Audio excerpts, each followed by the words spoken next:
दोस्तों नमस्कार। दोस्तों, अगर आप शेयर बाजार में पैसा लगाकर पैसा कमाना चाहते हैं या कमाते हैं तो आईपीओ में भी पैसा लगाकर आप पैसा कमा सकते हैं।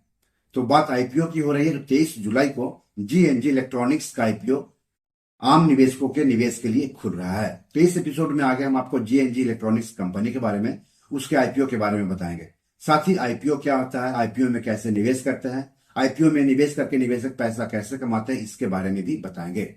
लेकिन सबसे पहले आप सबसे गुजारिश है कि चैनल के लिए नए हैं तो तुरंत सब्सक्राइब कर लीजिए, वीडियो को ज्यादा से ज्यादा शेयर कीजिए ताकि ज्यादा से ज्यादा लोगों तक जानकारी पहुंचे। हो सकता है आपके एक शेयर से आपके किसी अपनों का ही फायदा हो जाए। तो चलिए आगे बढ़ते हैं। दोस्तों, जिस भी कंपनी के आईपीओ में हम पैसा लगाना चाहते हैं, सबसे पहले उस कंपनी के बारे में जानना जरूरी होता है। कहीं पर भी पैसा लगाकर पैसा कमाने का एक मूल मंत्र है। पहले उसके बारे में जानिए जहां पर आप पैसा लगाना चाहते हैं, उसके बाद उसमें पैसा लगाने के बारे में सोचिए। तो पहले कंपनी की बात कर लेते हैं। तो लैपटॉप, डेस्कटॉप और अन्य आईटीसी उपकरणों के नवीकरण की सेवाएं देने वाली कंपनी है जीएनजी इलेक्ट्रॉनिक्स। 2006 से कारोबार कर रही है यह कंपनी। इसकी भारत, संयुक्त राज्य अमेरिका, यूरोप, अफ्रीका और संयुक्त अरब अमीरात में मजबूत मौजूदगी है। यह कंपनी इलेक्ट्रॉनिक बाजार ब्रांड के तहत काम करती है। इसके कारोबार में सोर्सिंग, नवीनीकरण, बिक्री के बाद की सेवाएं और वारंटी शामिल है। आईपीओ 23 जुलाई को निवेश के लिए खुलेगा और 25 जुलाई तक आप इसमें निवेश कर सकते हैं। आईपीओ का फेस वैल्यू ₹2 प्रति शेयर है। इश्यू का प्राइस बैंड ₹225 से लेकर के ₹237 प्रति शेयर है। 63 शेयरों का एक लॉट होगा, मतलब कम से कम आपको 63 शेयर के लिए बोली लगानी होगी। यानी ऊपरी कीमत के आधार पर 63 गुने 237 यानी ₹14,931 निवेश करने होंगे। रिटेल व्यक्तिगत निवेशक अधिक से अधिक 13 लॉट यानी 819 शेयर खरीद सकते हैं। कहने का मतलब हो गया कि ऊपरी कीमत के आधार पर अधिक से अधिक ₹1,94,103 निवेश कर सकते हैं रिटेल व्यक्तिगत निवेशक अधिक से अधिक।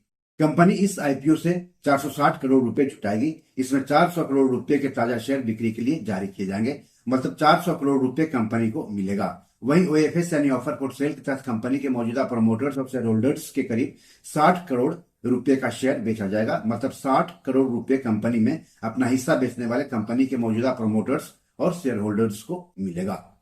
दोस्तों, किसी भी आईपीओ के निवेश के लिए खुलने के बाद शेयर बाजार पर लिस्ट होने तक उसे कई चरणों से गुजरना होता है। आपने किसी आईपीओ के लिए आवेदन कर दिया, इसका मतलब ये नहीं हुआ कि आपको आईपीओ के शेयर मिल ही जाएंगे। जिन निवेशकों को आईपीओ मिलता है उन्हें आईपीओ के शेयर अलॉट किए जाते हैं और शेयर अलॉट करने की तारीख तय होती है। जिन निवेशकों को आईपीओ के शेयर अलॉट नहीं होते हैं उनको उनका पैसा वापस कर दिया जाता है, यानी रिफंड कर दिया जाता है, और पैसा रिफंड करने की भी तारीख तय होती है। जिन निवेशकों को आईपीओ के शेयर अलॉट किए जाते हैं उनके डीमैट खाते में आईपीओ के शेयर ट्रांसफर किए जाते हैं और शेयर ट्रांसफर करने की भी तारीख तय होती है। तो किसी भी आईपीओ में पैसा लगाने से पहले इन तारीखों को जरूर याद रख लेना चाहिए। आपको बता दूं कि शेयर बाजार, आईपीओ, एफपीओ में निवेश करने के लिए निवेशकों के पास डीमैट अकाउंट के साथ साथ ट्रेडिंग और सेविंग्स अकाउंट भी होना चाहिए। आईपीओ के शेयर निवेशकों के डीमैट खाते में ट्रांसफर करने के बाद उन शेयरों की लिस्टिंग शेयर बाजार जैसे कि बीएसई और एनएसई पर की जाती है और इसका भी डेट तय होता है। तो इस आईपीओ के अलॉट की तारीख है 28 जुलाई। अलॉट नहीं होने पर पैसे की वापसी होगी 29 जुलाई को। निवेशकों के डीमैट अकाउंट में शेयर ट्रांसफर होंगे 29 जुलाई को और आईपीओ शेयर्स की लिस्टिंग होगी 30 जुलाई को। शेयर बीएसई और एनएसई पर लिस्ट किए जाएंगे।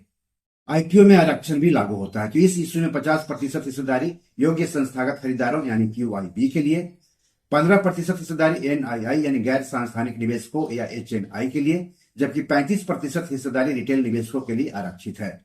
इस आईपीओ का बुक रनिंग लीड मैनेजर्स है Motilal Oswal investment advisors, IIFL capital services और जेएम फाइनेंशियल। इस आईपीओ का रजिस्ट्रार और शेयर ट्रांसफर एजेंट है बिग शेयर सर्विसेज। कंपनी ताजा शेयरों की बिक्री से मिले पैसों का इस्तेमाल कहां करेगी उसके बारे में भी किसी भी आईपीओ में निवेश करने से पहले जान लेना जरूरी होता है। तो यह कंपनी आईपीओ से मिले पैसों का उपयोग कंपनी और उसकी सहायक कंपनी इलेक्ट्रॉनिक्स बाजार एफजेडीसी द्वारा लिए गए कुछ बकाया उधारों के पूर्व भुगतान और या पूर्ण या आंशिक पुनर्भुगतान के लिए करने की योजना बना रही है। दोस्तों, शेयर बाजार में किसी भी शेयर या आईपीओ में निवेश करने से पहले अपने वित्तीय सलाहकार से बात जरूर कर लें।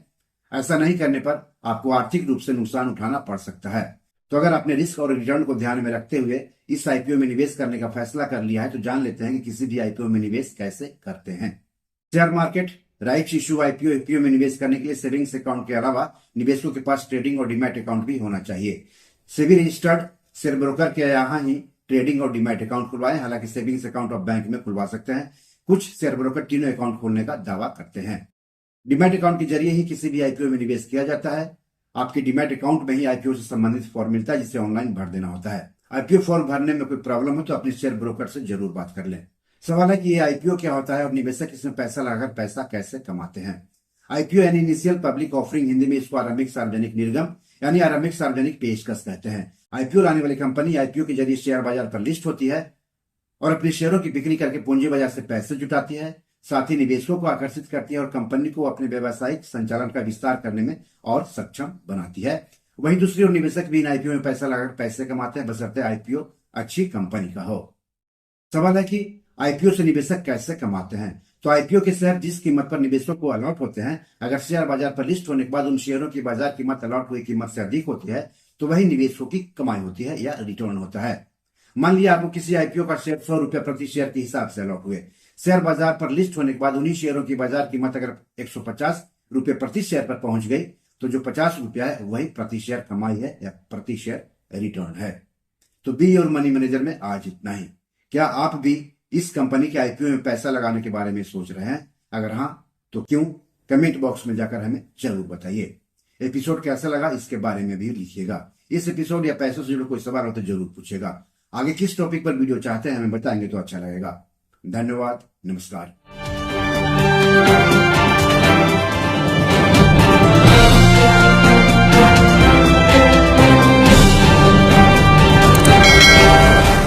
दोस्तों, ये मेरी 7 किताब है जो कि amazon.com पर पब्लिश है। आप इसे डाउनलोड करके पढ़ सकते हैं।